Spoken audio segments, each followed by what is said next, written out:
Hello everyone, welcome back to Tutorials Point. Today in this video, I will guide you on how to use AliExpress Standard Shipping. So now let's get started. First of all, open the AliExpress app on your mobile device or log in using the website.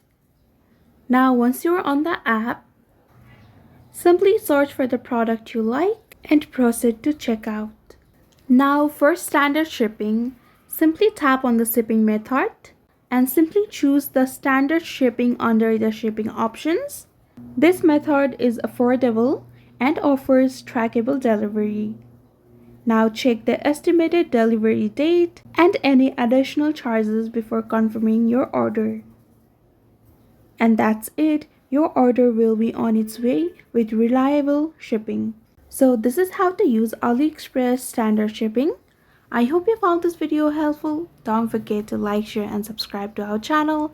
Thank you so much for watching. See you in the next one.